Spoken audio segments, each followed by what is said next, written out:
तो बिल्कुल टूट गई है। शाम को सड़क पर हल्की भीड़ होती है। दीपाली बिना कुछ सोचे समझे चलती जा रही होती है। उसकी आंखें सूनी होती हैं, दिमाग पूरी तरह उलझा हुआ। चलते चलते वो एक पुल पर पहुंच जाती है और रेलिंग के पास खड़ी हो जाती है। अब मेरी बेइज्जती हो जाएगी, मैं किसी को मुंह दिखाने लायक नहीं रही, सब खत्म हो गया। वो धीरे धीरे रेलिंग पकड़कर आगे झुकती है जैसे कूदने वाली हो। तभी वहां से शिल्पा और नेहा गुजर रही होती है। उनकी नजर दीपाली पर पड़ती है। दीपाली, अरे ये क्या कर रही है? दोनों तुरंत दौड़ते हुए उसके पास पहुंचती हैं और उसका हाथ पकड़ लेती हैं। तुम पागल हो क्या? मरना चाहती हो? इतनी ऊंचाई से कूदने जा रही थी। ऐसा भी क्या हो गया कि तुम अपनी जान देने की सोच रही हो? दीपाली उनकी बातें सुनकर फूट फूट कर रोने लगती है। मैं क्या करूं? मेरे पति ने हमारा घर गिरवी रख दिया। अब ना घर बचा है, ना पैसे, ना रसोई में खाना है। हमारी हालत बहुत खराब होगी। मोहल्ले वाले हमारा मजाक उड़ाए कि हमें सोसाइटी से निकाल देंगे।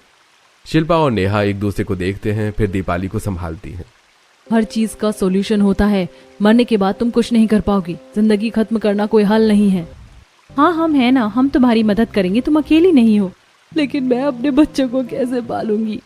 बच्चों के लिए ही तुम्हें जीना पड़ेगा। अब तुम्हारी जिम्मेदारी है कि तुम उन्हें अच्छा जीवन दो। तुम दोनों तो मुझे हमेशा ताने देती थी, फिर भी मेरी मदद कर रही हो। ताने किसी की जिंदगी से ज्यादा बड़े नहीं होते। तुम हमारी पड़ोसी हो और तुम्हारी मदद करना हमारा फर्ज है। आज से हम तीनों साथ हैं, कोई अकेला नहीं है।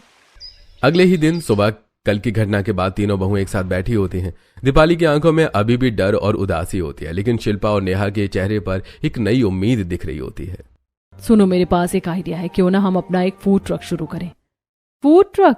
हाँ, हम अपनी ही सोसाइटी में चलाएंगे, लोग अच्छे पैसे देंगे और तुम्हारा काम भी शुरू हो जाएगा।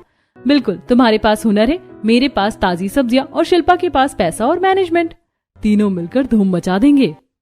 तो बिल्कुल टूट गई है। शाम को सड़क पर हल्की भीड़ होती है। दीपाली बिना कुछ सोचे समझे चलती जा रही होती है। उसकी आंखें सूनी होती हैं, दिमाग पूरी तरह उलझा हुआ। चलते चलते वो एक पुल पर पहुंच जाती है और रेलिंग के पास खड़ी हो जाती है। अब मेरी बेइज्जती हो जाएगी, मैं किसी को मुंह दिखाने लायक नहीं रही, सब खत्म हो गया। वो धीरे धीरे रेलिंग पकड़कर आगे झुकती है जैसे कूदने वाली हो। तभी वहां से शिल्पा और नेहा गुजर रही होती है। उनकी नजर दीपाली पर पड़ती है। दीपाली, अरे ये क्या कर रही है? दोनों तुरंत दौड़ते हुए उसके पास पहुंचती हैं और उसका हाथ पकड़ लेती हैं। तुम पागल हो क्या? मरना चाहती हो? इतनी ऊंचाई से कूदने जा रही थी। ऐसा भी क्या हो गया कि तुम अपनी जान देने की सोच रही हो?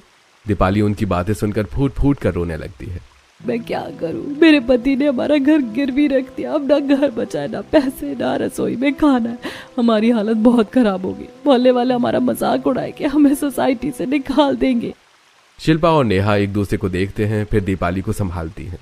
हर चीज का सॉल्यूशन होता है। मरने के बाद तुम कुछ नहीं कर